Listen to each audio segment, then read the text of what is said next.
Welkom by die Volle Evangelie Kerk in Secunda. Ons bid dat hierdie boodskap u ryklik sal seën. Vir meer inligting, besoek ons webwerf by www.nader.co.za. Geniet hierdie boodskap. 'n Paar weke terug het ek al reeds hierdie gedagte in my hart gekry.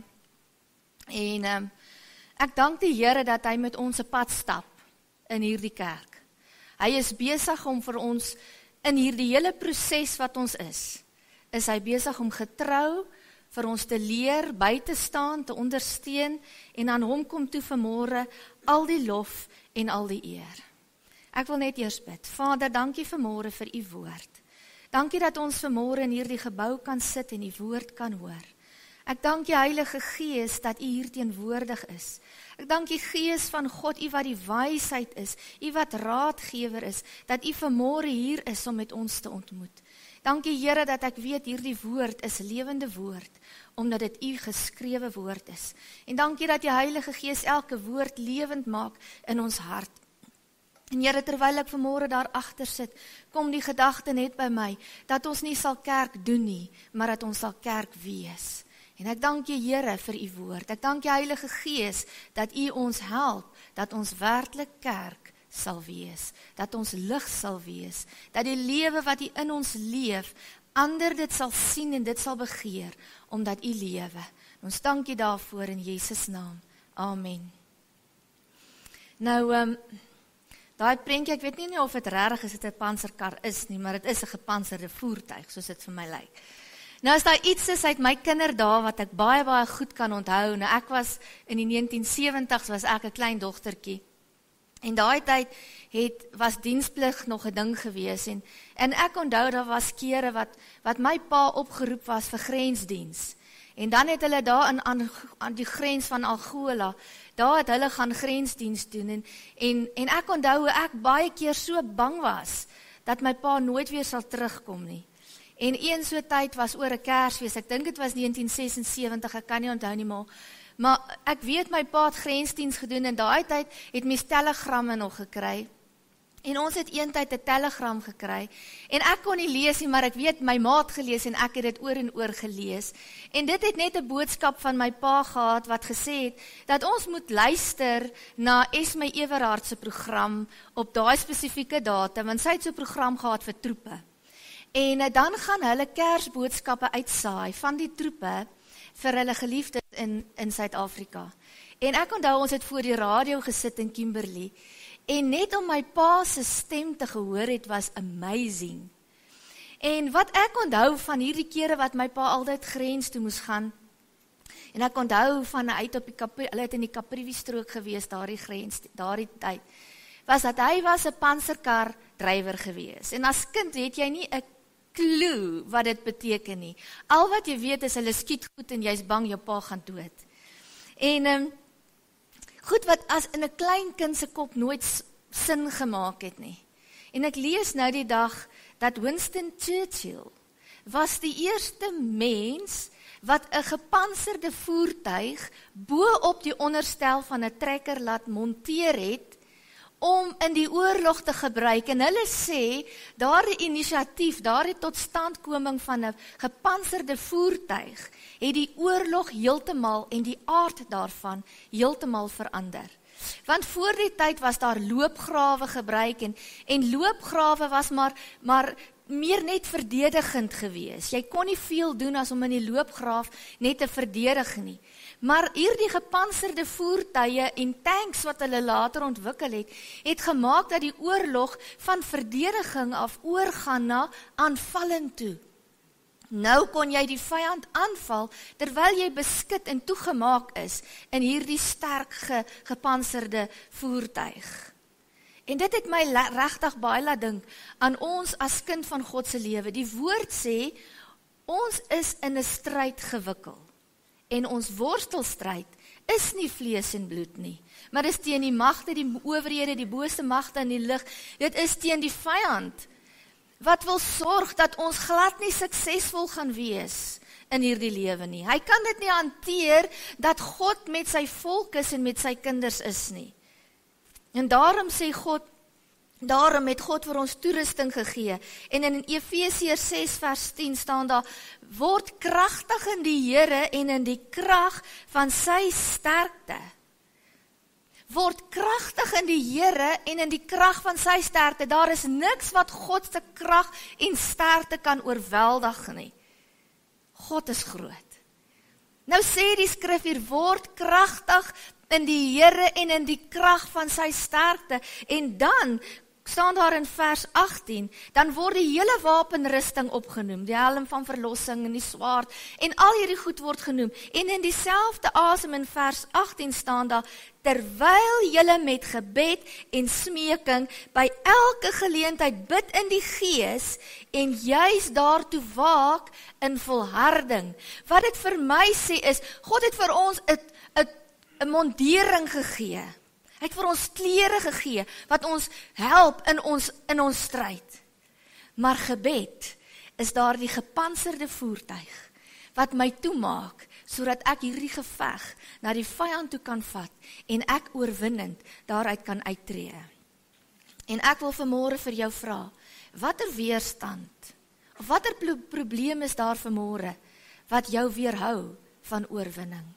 Wat is daar wat vanmôre so 'n las op jou gemoed plaas, dat jy sê, ek is net konstant in hierdie stryd, ek kan net nie deurbreek nie, ek kan net nie vorentoe beweeg nie, dit voel vir my, ek gee 2 terug, maar ek gee 10 agtertoe.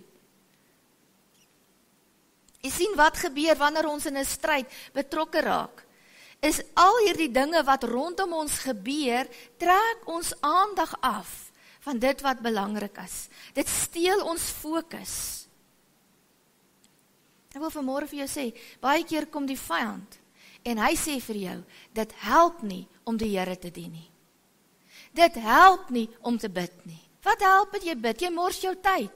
Jy bid al 10 jaar, of jy kyk na iemand anders se lewe en jy sê, daardie persoon bid al 30 jaar en nou nog het die Here nie geantwoord nie. Wat help dit? Ek wil vanmôre vir jou die woord sê, bid sonder ophou. Moenie moedeloos word nie. Hou aan. Ons weet nie hoe lank hierdie geveg moet duur nie. Maar wanneer ek in gebed tot God nader, wil ek vir jou sê, God hoor. Daar is nie 'n ding soos 'n gebed wat teen die dak vaslaan nie. Dit voel dalk vir jou so, maar die vyand wil hê, jy moet dit glo. Maar wanneer ons praat, al dink jy hoe eenvoudig dit ook al moet wees, wanneer ek die oomblik tot God roep, dan hoor hy. Ek lees nou in hierdie YouVersion wat ons elke dag die Bybel lees ek op 'n stadium, terwyl hierdie volk in Egipte was, en dis nou na Josef. Die farao wat Josef geken het, was die volk goedgesind. Maar na daai farao wat al dood is en Josef wat al dood is, het daar 'n farao gekom, wat na hierdie volk gekyk het en gesien het, maar hulle word te veel en hulle word te sterk. En ons moet hulle verslaan, vernietig. En hulle het hierdie volk laat swaar werk, harde arbeid laat verrig. Hulle het dit vir hulle erger gemaak, maar hulle produksie moes dieselfde bly. En hierdie volk het tot God geroep, en die woord sê, God sê, ek het my volk gesien. Ek het hulle gehulp geroep, gehoor. En die skrif sê, God was bekommerd oor sy volk. Ek wil vanmôre vir jou sê, dit maak nie saak watter omstandighede jy beleef nie, wat daar is wat jou weerhou van oorwinning nie.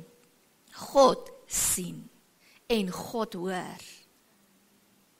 Partykeer kom die antwoord dadelik. Partykeer is die antwoord wag.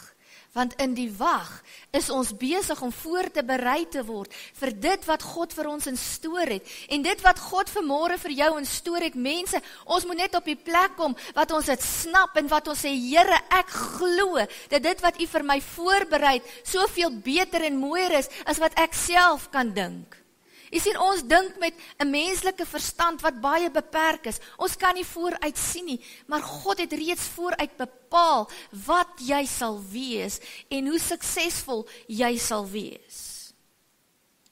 Ek wil vanmôre vir jou vra, as daar 'n begeerte is wat jy nou vir oggend kan kry, wat sou dit wees? As jy vanmôre hier kon instap en sê, dit is my wens, Here, dis my begeerte. Sou dit iets wees wat jou lewe makliker maak? Sou dit dalk iets wees vir 'n ander? Of sou dit dalk iets wees wat God begeer? Iets wat hy graag wil hê? En partykeer in hierdie leef, wat dit partykeer voel, jy's in 'n tuimeldroër wat hy gooi jou rond in bond. In hierdie leef raak ons so besig, dat ons vergeet, Here, u begeerte is belangrik. Wanneer mense in verhouding staan, dan is die ander se begeerte belangriker as jou eie. Jy leer dit vinnig.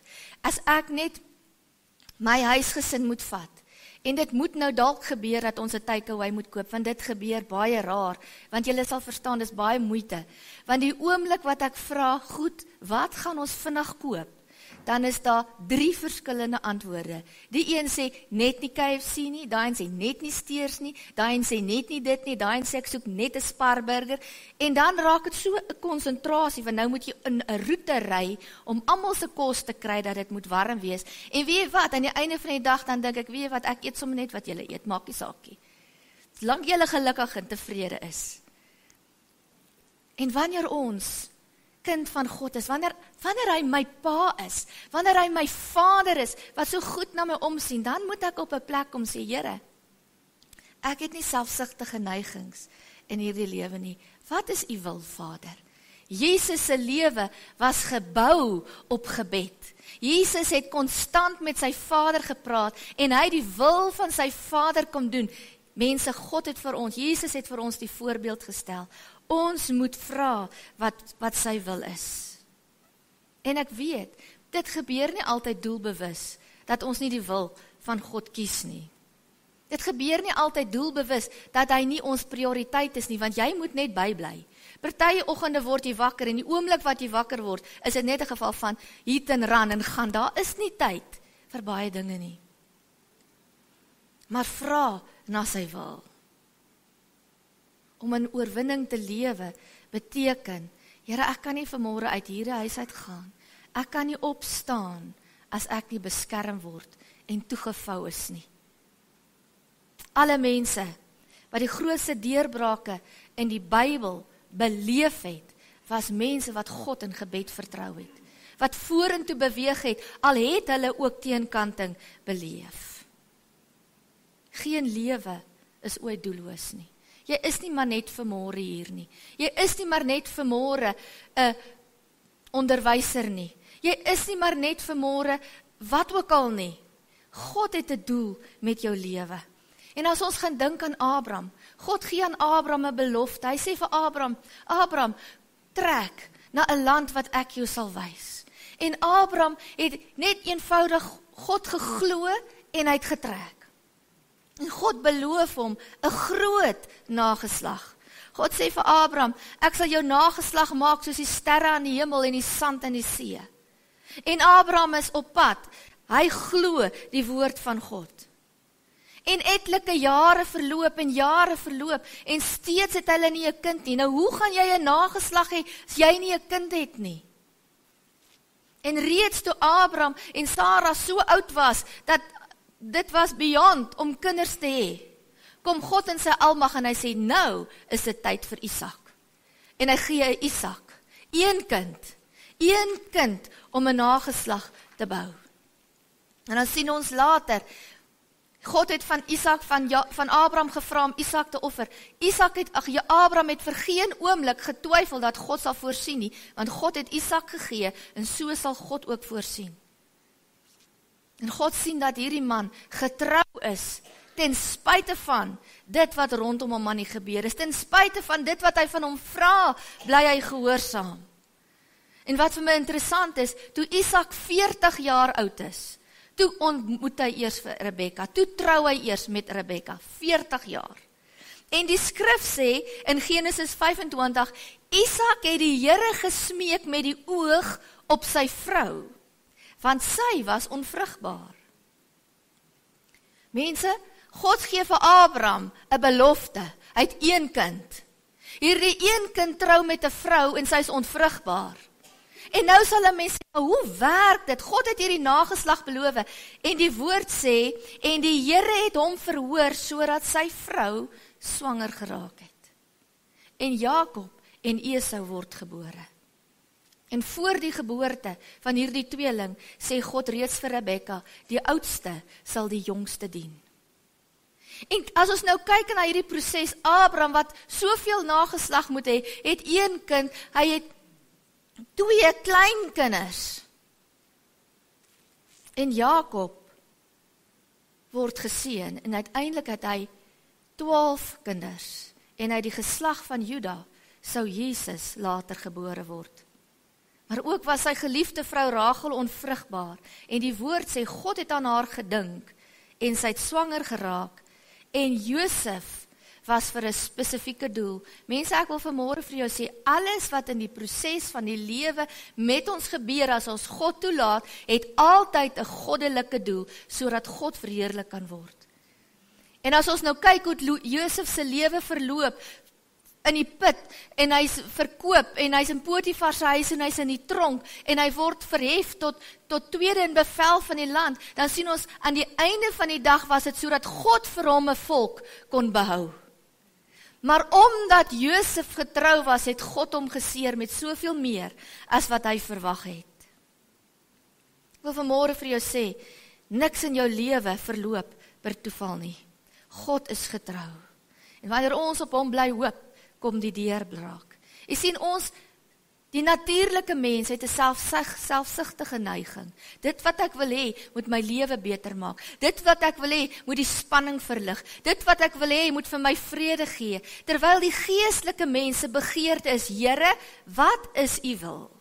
En ek wil vanmôre vir jou sê, daar is geen kwessie in jou lewe wat nie deur gebed aangepak kan word nie. Ek sien hier dat Abraham met God gepraat het. Ek sien hier dat Isak met God gepraat het. Ek sien dat Jakob met God geworstel het. Dat Jakob met God in 'n verhouding staan. Daar is niks wat vir God te moeilik of onmoontlik is nie. En ek wil vanmôre vir jou sê, daar is niks groter as 'n erfenis van gebed nie. Ons praat daaroor by ons selgroep, nou die dag, replika, dat gebed en die werk wat ons in gebed doen, is die enigste iets wat blywend bly, selfs al is ek nie meer hier nie. Dit werk nog steeds, dit bring nog steeds vrug. Daar is niks wat soveel prioriteit moet geniet, as om met God te praat nie. En ek weet baie mense sê, ek is nie 'n voorbidder nie, ek is nie 'n bidder nie, ek het nie die bediening ontvang nie. Mense, ons is kind van God en dan praat ons met ons Vader. Dan is dit lekker om in sy teenwoordigheid te kom, want dis waar krag lê. In ons eie wysheid het ons geen oorwinning nie. Gebed is nie net 'n byvoegsel of 'n iets wat ons doen nie in 'n Christelike lewe nie. Dit is die mondering. Dit is daardie panserkar wat ons toemaak en hierdie geveg wat ons moet stry vir ons die oorwinning te gee.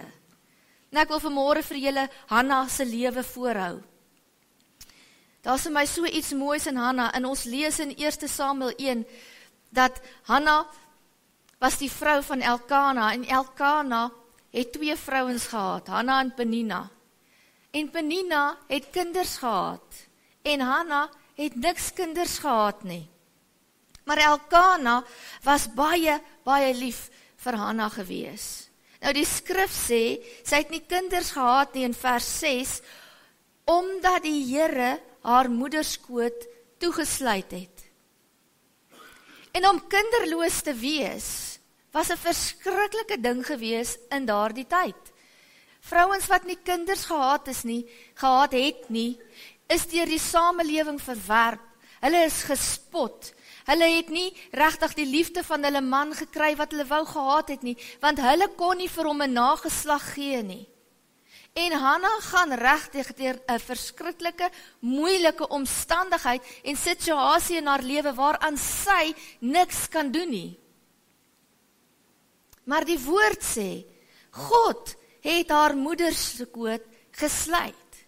En onmiddellik dink 'n mens, Here, met ander woorde, hierdie vrou sou kon kinders hê, maar U het haar moederskoot gesluit, sodat sy nie kinders kan hê nie. Here, ek kan nie dink dat U asprus hierdie vrou aan spot sal blootstel nie. Daar moet 'n groter doel wees. En ek wil vanmôre vir jou sê, God doen niks tot ons nadeel nie. Daar's altyd 'n groter doel. As God sê wag 'n bietjie, is dit met 'n rede. As God sê nee, is dit met 'n rede. As God sê ja, is dit met 'n rede. Maar wat God ook al in jou lewe doen, doen hy sodat jy die voordeel daaruit kan trek en sodat jy jou begeerte en sy begeerte met mekaar ooreenstem. En party dae kom daar tye in ons lewe waar dit vir ons voel, Here, maar U het van my vergeet. Here, U het my gebed vergeet. Daar's gebede wat ek al soveel keer oor en oor gebid het, ek word al moeg vir myself om dit te bid. Dink U hoor my nie? Dink U het my vergeet? En ek dink dit is net wat die duiwel wil hê. Hou op bid, man. God het jy het een keer jou behoefte aan God bekend gemaak, hy is alwys en hy weet. So los dit nou. Terwyl God sê, ons moet hom in gebed gedurig herinner aan sy beloftes. Ons sien wat Hanna doen. Hanna gaan in hierdie omstandighede, hierdie vrou het geen hoop, sy het geen alternatief nie, niks nie, dis nie in hierdie moderne eeu van allerhande slim mediese uitvindsels nie, hierdie vrou het net suiwer na God toe gegaan, en vers 10 staan daar, Hanna het bitterlik bedroef tot die Here gebid en geween. Sy het lank gebid voor die aangesig van die Here. Vers 15 sê, sy het haar siel voor die Here uitgestort. Nou om jou siel voor die Here uit te stort, beteken letterlik, dat sy moes op 'n plek gekom het, waar daar nie meer logika was nie, waar daar nie meer sy nie meer emosioneel daaroor gevoel het, en al hierdie gevoelens besig was om haar te verdruk nie. Sy het net Hanna uitgestort voor die aangesig van die Here. Ek wil vanmôre vir jou sê, as ons altyd alles moet kry wat ons wil hê, gaan ons ooit na God toe gaan in desperaatheid. As ons altyd alles moet hê wat die lewe vir ons gemaklik maak, gaan ons besef hoe afhanklik ons van hom is. Baie keer moet ons net eers op die plek om te besef, Here, ek is niks as dit nie vir U is nie. Wat ek het U vir my gegee. Wat ek het U vir my gegee om rentmeester te wees en nie net in my eie selfsug te kan geniet nie.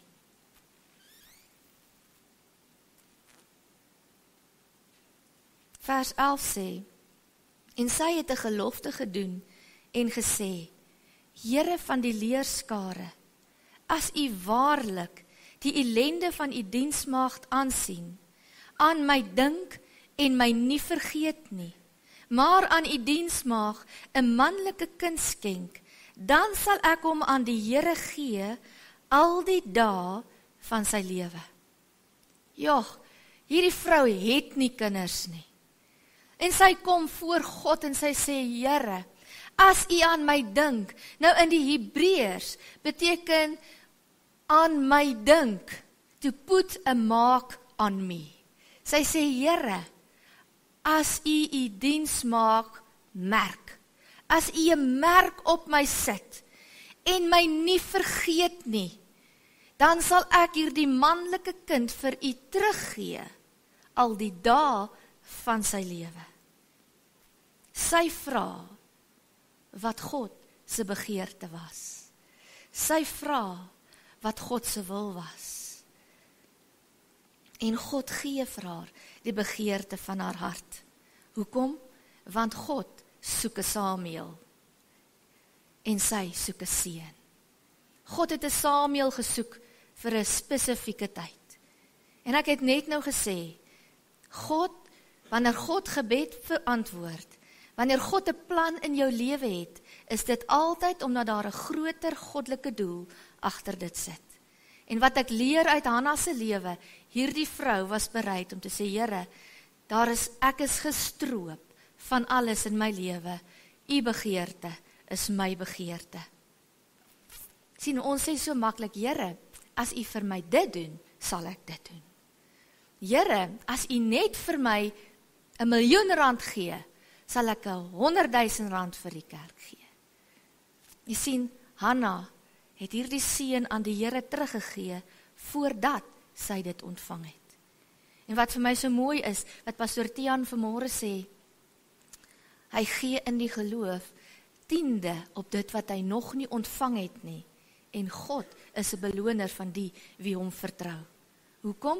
Omdat ons dit wat ons het in ons eie begeerte en welles wil uitgee of geniet? Nee, omdat ons God vertrou sodat ons vir hom groot werk kan doen. Die woord sê, verlustig jou in my, dan sal ek jou gee die begeertes van jou hart. Eers kom die verlustiging. Eers kom die plek waar ek so bly en vry in die Here is, dan kan hy my gee die begeerte van my hart, want my hart se begeerte gaan ooreenstem met dit wat sy wil en sy begeerte vir my is. Eers wanneer ek op 'n plek gekom het wat ek van myself gestroop is die motiewe uitgesorteer. My motief is nou, Here, U wil, U begeerte. Dan staan ons in 'n verhouding. Wat vir my mooi is uit Hanna, is toe sy bid en haar siel voor die Here uitstort, het Eli op 'n stadium gedink sy's dronk, want net haar lippe het beweeg, en hy het gesien, hierdie vrou bid al lank, en hy het gedink, nee, sy moet dronk wees. En sy sê, nee, ek het net my siel voor die Here uitgestort. Gestroop van hierdie emosie, en wat vir my wonderlik is, toe kom die Heilige Gees, en hy bid deur haar, wat die wil van God was. Voor die tyd, sou Hanna dalk net gebid het, om 'n seun, sodat sy 'n seun kon hê, en Penina se mond stil kon gewees het. Maar toe sy gestroop is, sê, Here, ek wil 'n seun hê, sodat ek hom vir U kan gee, sê God, en hy gee vir Hanna haar begeerte. U sien, die woord sê, net so kom die Gees ons swakheid te hulp, want ons weet nie reg wat om te bid nie, maar die Gees tree ooreenkomstig die wil van God vir ons in by die Vader.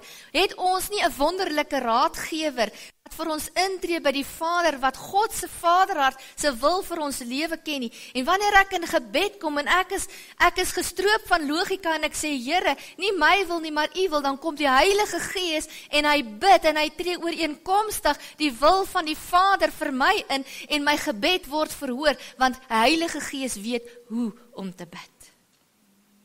Jy sien, die Heilige Gees verstaan elke situasie. Die Heilige Gees verstaan die plek waar jy nou is. Die Heilige Gees verstaan die motief van jou hart. God hoor en reageer altyd op gebed.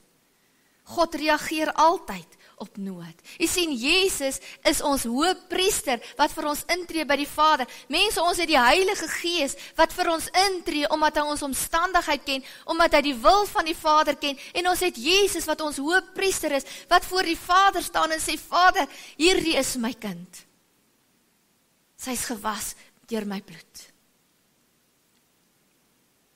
Die lewe wat Jesus vir jou geleef het, terwyl Jesus op aarde was, het hy deur baie moeilikheid, deur baie verdrukking gegaan, en tot aan die einde toe, het hy gesê, Vader, nie my wil nie, maar U wil. En nou leef hy 'n lewe in ons, deur sy Heilige Gees, en dis 'n lewe wat ons vreugde daaruit put, om op God te wag, totdat hy deurbreek. Mense, want daar's niks so wonderlik, wanneer God 'n gebed verhoor, en jy weet, dis nie ek wat dit moontlik gemaak het nie. Dit is nie my werk wat dit moontlik gemaak het nie. Dit is nie 'n donateur of die regering of wat ook al wat dit moontlik gemaak het nie. Wanneer God in my omstandighede onderneem, is dit omdat hy dit gedoen het. En daar is soveel vreugde in om op God te wag, en dan wanneer jy dit ontvang, te sê, Here, maar is U nie goed nie? God hoor gebed. Verlede jaar gaan ons dogter was verlede jaar finale jaar, maar ons het 'n woonstel gehad wat ons moes wou verkoop, want dit gaan nie help, hy staan leeg nie. Maar die mark was oorversadig in Potchefstroom, as dit kom by studente woonstelle en goeders. En ons het hom ingesit in die begin van die jaar, en niks gebeur. En elke Dinsdag wat ons saam bid in die kantoor, hoeveel keer het ons gebid dat daardie woonstel verkoop moet word. En ek onthou met die Joel naweek, Banandes is in die koshuis, is ons in die woonstel, en die woonstel was leeg, so ons het beddegoed en opblaasmatrasse en alles gevat. En terwyl ek die oggend so in die kamer sit, en ek so dink, ag Here, wanneer gaan hierdie woonstel verkoop?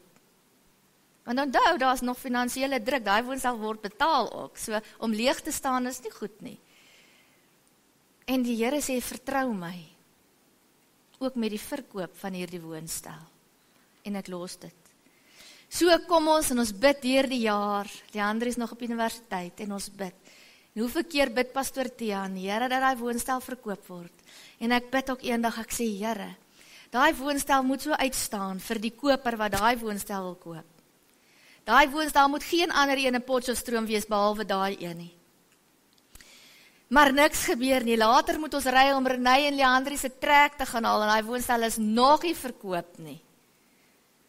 En die dag, toe ons daar wegtrek, alles is gelaai en getrek, en ek gaan nou in die kar klim en ry. Die sleutels vir die eiendomsagent gee. Sien ek daar loop mense op die brug, wat na 'n woonstel kyk aan daai kant, en ek sien hulle kyk oor na myne toe. En ek loop op, en ek sien die vrou sê, hierdie woonstel is te koop, want ek het papier daar gehad. En ek sê, ja, kan ek vir julle oopsluit, vir julle kyk. En toe daai kind instap, toe sê sy, Tanya, ek soek hierdie woonstel. Ek wil hierdie woonstel hê. Dis al wat ek soek, dis al wat daai kind gesoek het. Sy het nie belang gestel om na ander plekke te kyk nie. En die Here is so goed vir ons. Sien, ons moes geleer het om te vertrou op die Here. Toe die trek, toe eers kom die koper. En dis 'n koper wat geen ander woonstel wou raak sien nie. Is die Here nie goed nie? Partykeer, daar tye gekom wat ek gedink het, Here, ek weet regtig nie hoe nie. Ek weet nie wat ons gaan doen nie, maar ek dink dis tyd. En dan sê die Here, nee, dis nog nie tyd nie. Maar wanneer ons God in gebed vertrou, dan loop hy partykeer met ons 'n pad.